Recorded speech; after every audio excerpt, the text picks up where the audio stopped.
एक और हमारे विदेश मंत्री जयशंकर जी और रक्षा मंत्री राजनाथ सिंह जी अमेरिका गए हैं।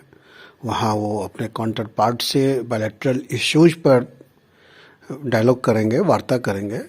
दूसरी तरफ उससे पहले जो अमेरिकी राष्ट्रपति हैं जो बिडेन साहब, उन्होंने हमारे प्रधानमंत्री जी से बायलैटरल मतलब वर्चुअल डायलॉग किया है, आपसी बातचीत की है। दोस्तों, ये अप्रत्याशित घटना है क्योंकि इस मीटिंग के लिए कोई पूर्व में कोई शेड्यूल फिक्स नहीं हुआ था और अचानक बिडेन को लगा कि हमें मोदी जी से मतलब भारत के प्रधानमंत्री से बात करनी चाहिए। दोस्तों, ये समझना बहुत ज़रूरी होगा कि आखिर ऐसा क्या हुआ है इंटरनेशनल पॉलिटिक्स में कि जो बिडेन को सभी शेड्यूल को कैंसिल करके मोदी जी से बात करनी पड़ी है, भारत के प्रधानमंत्री से उनको वार्ता करनी पड़ी है। तो दोस्तों, इसके लिए हमें चलना होगा। अभी 2 दिन पहले की बात है, 2-3 दिन पहले की बात है, शायद 9 अप्रैल की बात है कि जो चीन का जो सरकारी मीडिया है, ग्लोबल टाइम्स सरकारी जो समाचार पत्र है, उसने एक आर्टिकल पब्लिश की थी। उस आर्टिकल में उसने ये कहा था कि अमेरिका को इस बात का डर है कि कहीं भारत, चीन और रूस एक मंच पर ना आ जाए, और उस डर के कारण अमेरिका जो है भारत पर प्रेशर बना रहा है, भारत को चीन के साथ और रूस के साथ नहीं जाने देना चाहता है, क्योंकि ये उसकी हार होगी और जियो पॉलिटिक्स में वो अकेला पड़ जाएगा।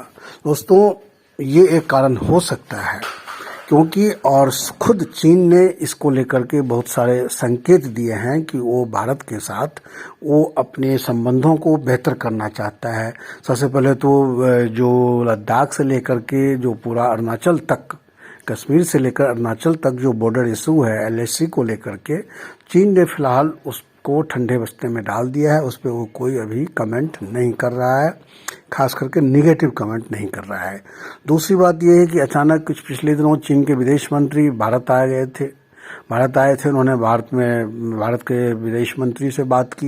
हालांकि वो चाहते थे कि प्रधानमंत्री नरेंद्र मोदी से भी उनकी मुलाकात हो, लेकिन चूंकि कश्मीर के इशू पर में उन्होंने इस्लामिक ऑर्गेनाइजेशन की जो बैठक हुई थी उसमें थोड़ा सा उन्होंने कश्मीर पे जो पाकिस्तान और मुस्लिम देशों का जो रुख है उसका समर्थन किया था चीन ने, इसलिए उसकी नाराजगी में नरेंद्र मोदी जी ने उनसे मुलाकात नहीं की। वैसे भी दोनों की मुलाकात फिक्स नहीं थी।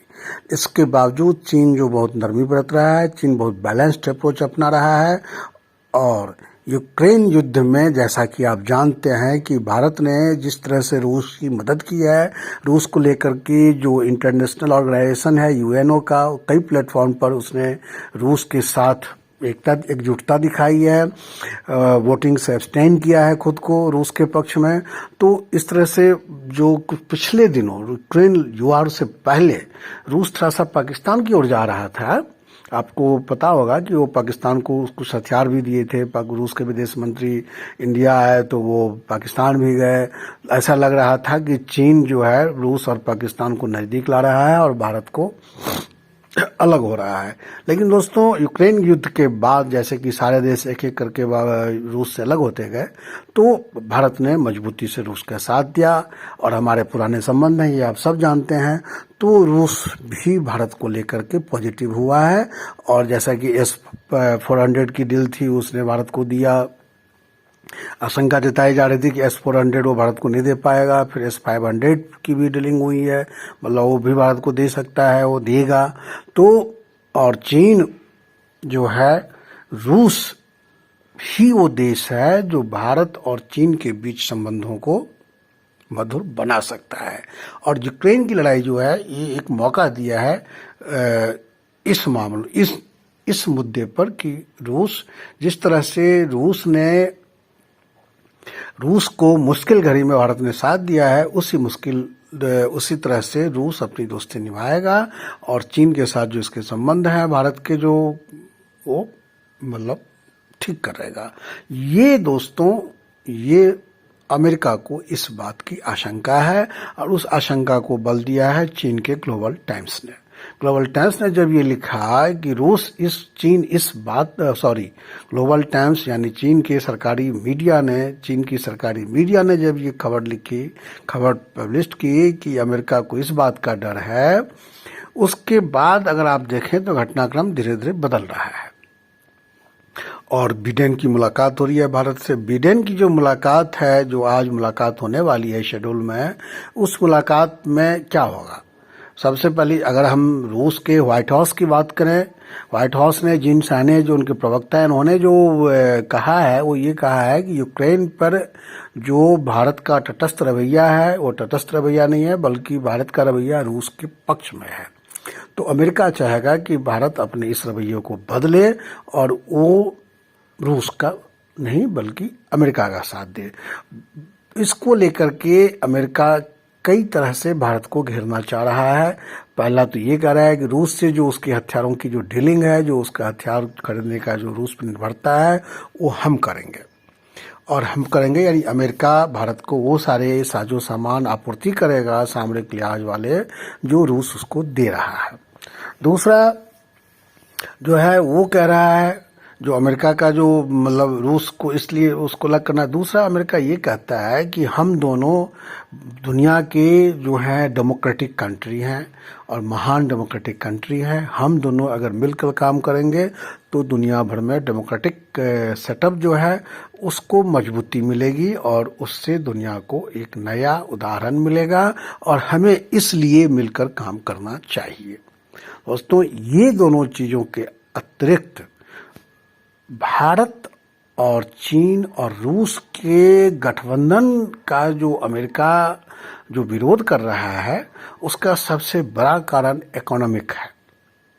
इकोनॉमिक इसलिए है कि जैसा कि रूस के साथ जो लड़ाई हुई है यूक्रेन की, उस लड़ाई के बाद रूस पे प्रतिबंध लग गए हैं। रूस के सारे जो उसके जो फॉरेन करेंसी है वो विभिन्न बैंकों में जब्त हो गए हैं। तो अब रूस और चीन इस बात पर जोर दे रहा है कि जैसे अमेरिका ने हमको आर्थिक रूप से परेशान करने के लिए हमारे डॉलर को मतलब हमें प्रतिबंध लगाया है, तो अब ऐसा करते हैं कि उसके डॉलर को ही हम बैन कर देते हैं, डॉलर को ही हम मार्केट से अलग कर देते हैं।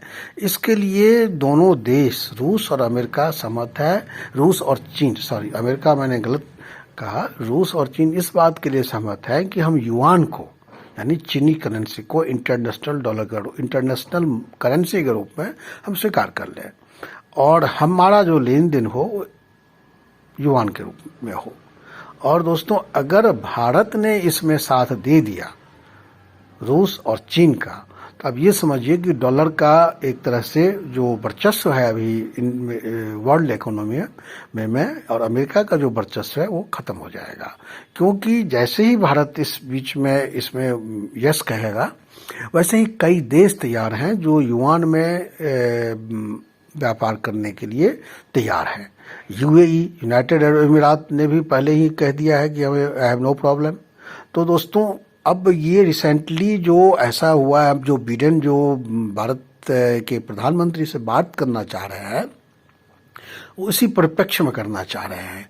और भारत को अब भी मैं अगर एक एनालिटिक्स विश्लेषक के इस लिहाज से अगर कहूँ तो मैं भी यही कहूँगा कि अमेरिका या रूस या चीन भारत को किसी के दबाव में अब नहीं आना चाहिए। भारत ने अपने आप को इतना मजबूत कर लिया है कि वो किसी के दबाव में नहीं आएगा। सबसे पहले तो भारत के सामने के लिहाज से भी हम बहुत ताकतवर हो चुके हैं और आर्थिक रूप से भी हम बहुत ताकतवर, हम दुनिया की 5वीं 6ठी इकोनॉमी हो गए हैं। और सबसे बड़ी बात है कि हमारे पास एक बहुत बड़ा मार्केट है।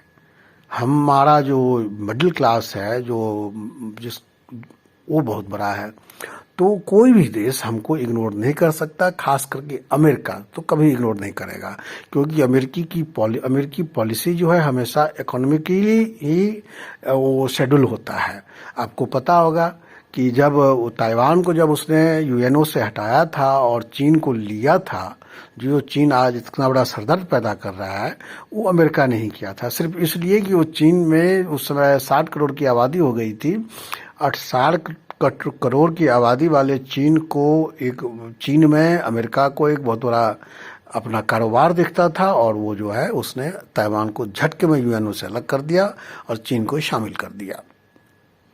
अगर अमेरिका ने ये नहीं किया होता तो आज चीन ताइवान विवाद नहीं होता, जो कि कभी भी तृतीय विश्व युद्ध का कारण बन सकता है। तो दोस्तों ये है, भारत भी आज उसी पोजीशन में है। भारत को अगर लगता है कि हमें रूस का साथ देना चाहिए तो देना चाहिए, क्योंकि इसमें अमेरिकी धमकी जरूरत नहीं है। दोस्तों ये है, आपको वीडियो अच्छा लगा हो तो इसको ज़रूर लाइक कीजिएगा, शेयर कीजिएगा, सब्सक्राइब कीजिएगा। Thank you.